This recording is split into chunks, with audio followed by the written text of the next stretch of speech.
Alun yr Arth a Sbectol ei dad gan Morgan Thomas. Cedwyr pob hawlfraint. All rights reserved. Diolch i Ololfa am eu cydweithrediad. Thank you to Ololfa for their cooperation. Un dyrnod, roedd Alun yr Arth wedi gwisgo esgidiau ei dad am ei draed. Fi yw dad, meddai Alun. Fi yw dad. Roedd Alun yn mwynhau ei hun gymaint, sylwodd e ddim ei fod yn sathru ar ei deganau. Daeth ei dad drwy'r drws. Pam rwy ti'n gwisgo fy esgidiau? Holodd yn syn.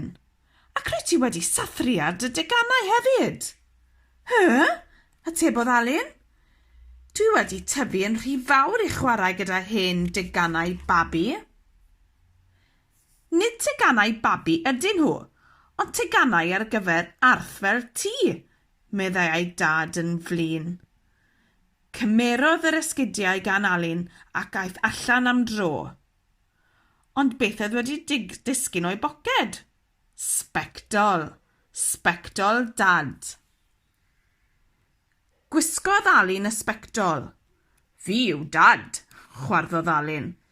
Fydd dad byth yn chwarae gyda teganau. Bydd dad yn chwarae gyda pethau go iawn.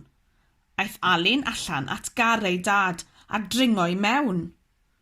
Safodd Alun ar sedd y gyrrwr. Brwm, brwm, meddai. Nid car tegan yw hwn. Ond wrth i Alun chwarae gyrru, fe symudodd y car. O! Meddai Alun wedi dychryn. Ond yn fuan iawn, dechreuodd Alun fwynhau ei hun wrth iddo droi'r lliw a gyrru'r car. Dyma sut mae dad yn gyrru go iawn, meddai. Helo, Arthur! Galwodd y plisman oedd yn sefyll ar ochr y ffordd. Hi! Chwarddodd Alun. Oherwydd y Sbectol, mae'r plismon yn meddwl mai dad ydw i. Tynnodd Alun ei dafod ar y plisman. Rhag eich cwylydd chi, gweiddodd y plismon. Dyn mewn oed fel chi yn tynnu tafod ar blismon. Ond doedd Alun ddim yn gwrando. Bip! Canodd Alun gorn y car yn uchel ar ddynes lollipop oedd yn sefyll ar ochr y ffordd. Neidiodd y ddynes drian i'r awyr mewn braw a chwarddodd Alun wrth yrru yn ei flaen. A phwy oedd hon yn disgwyl am y bws? Ei fam! Helo, Arthur! Galwodd. Roedd hyd yn oed mam yn meddwl mai ei dad oedd o. Gyrrodd Alun trwy bwll dŵr ar ochr y ffordd, gan wlychu mam o'i chorri New Sawdl. Hi!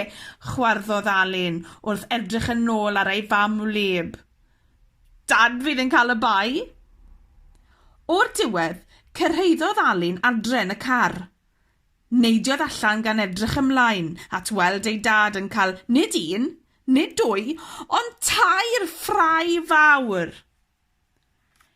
Cafodd tad Alun sioc pan gyrhaeddodd adre wrth gael y fath stŵr.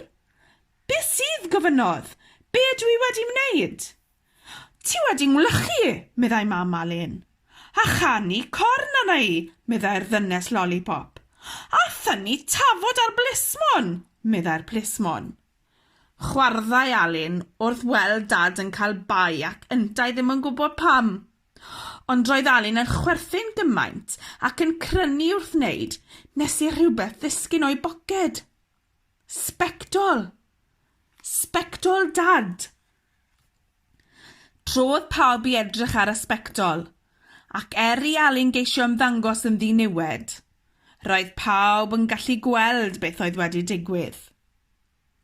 Yn lle gyrru car, gyrrwyd Alun i'w lofft am fod yn Arth bach drwg. Yno bu'n chwarae gyda car. Ond car bach tegan oedd hwn.